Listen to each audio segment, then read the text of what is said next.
Carlos's car, and we're taking his MHI out, and we're going to make some modifications to the compressor cover. First thing we're going to modify is the outlet.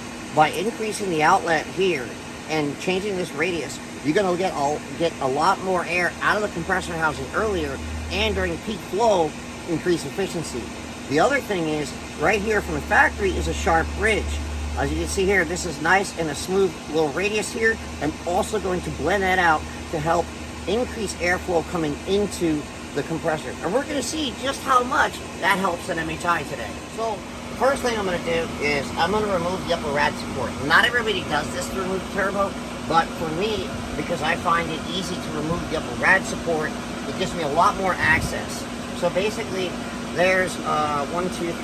There is 4 bolts on each side here. There's some wiring and some 12s here for the front and the 10 millimeters.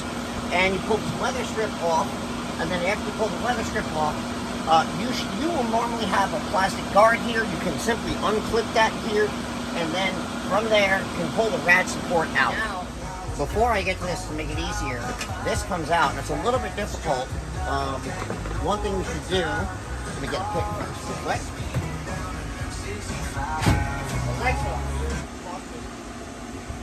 So what you can do to give more flexibility to the bumper is you can take a pick. There is a release in here to release these.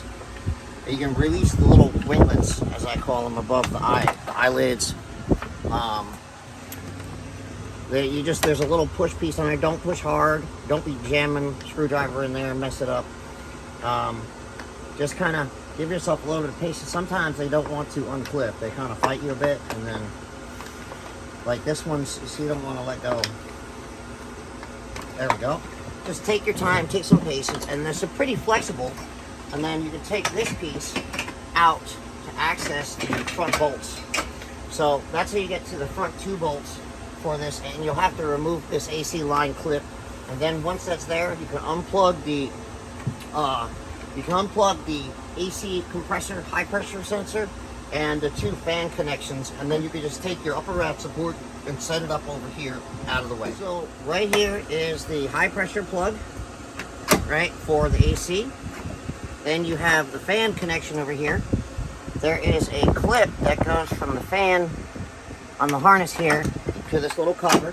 I use my clip removal tool, or you can just take a pick on the back side and push the 2 clips in. They should release. Then you can just simply take your upper rad support and gently set it off to the side, and you have a huge amount of access. Also, for those of you who don't know, I have an upper rad support delete. It does require hood pins, but it makes it come out to here, so you have all this open area that makes it easy to work on. You have just as much room now as you would if you had an FL5. So check that out on my website at fk8de5.com. Continuing on with the process, you need to remove the upper inlet, which is really nice. Once you have this rad support off, that 12 millimeter bolt that's here, that's usually hard to get to, is extremely easy to reach now. And then after that, the next step is to remove the downpipe. Some people have different stuff for their downpipe. Sometimes they have the bracket, but those are usually 14 millimeters. You need a 14 millimeter wrench, 14 millimeter socket, and an extension. Something really cool, and I noticed this when as soon as I pulled the O2 out, it is stupid clean. That means that on ethanol and on this tune, this car is running perfect. There's no white staining. Heck, there's not even black. So that means it's doing a really good job of burning the mixture super clean and not too lean. And that's just going to make an engine live longer. So next on the list, come on in here and take a nice quick peek. We have the oil feed return, which is against the block, which is right here. We have the turbo outlet connection, and then we have the brace here, and behind here is the connection to the oil feed line. Those need to come off. The water line needs to come off, which is 2 10 millimeter nuts over here.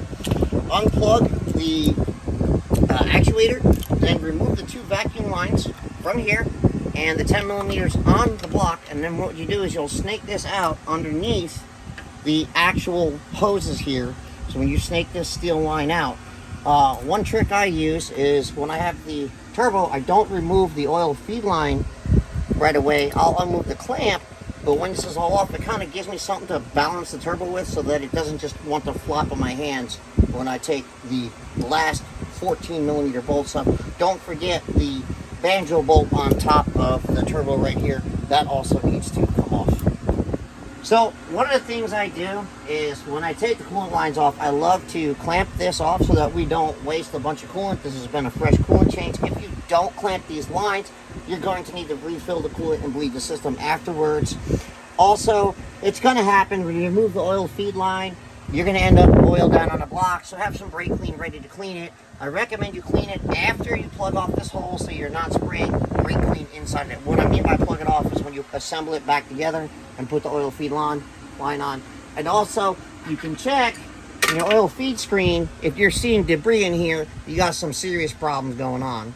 So also, if it's filled with carbon, you should be replacing the screen and replacing the line, because that means that carbon's built up in the line.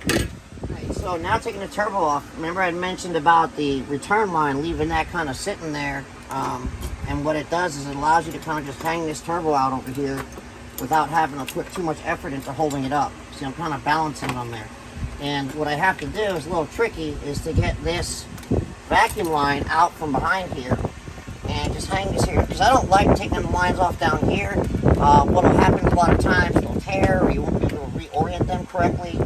And you can kind of just balance this out here. Get this little bad boy out from behind there. And it takes a little bit of patience and manipulation here. We get this one over here. Push this back this way. And she definitely comes out from behind there. Gotta just kind of push on that hose. There. Now you can see I got both lines out. And then, thanks to having that sitting on the return, she balanced out, and it's a lot easier to take the turbo out. And we'll be modifying here where this radius is, so it's a little bit smoother and not such a sharp edge here. And then we'll be doing the turbo outlet and the actual turbo itself on the compressor cover housing. A side-by-side comparison of the actual turbo outlet, what it's going to look like afterwards, and how much we open up this here. But where it really becomes quite amazing is the amount of material that comes off down here. This is quite a bit of material. And if we look at the difference here, it's massive.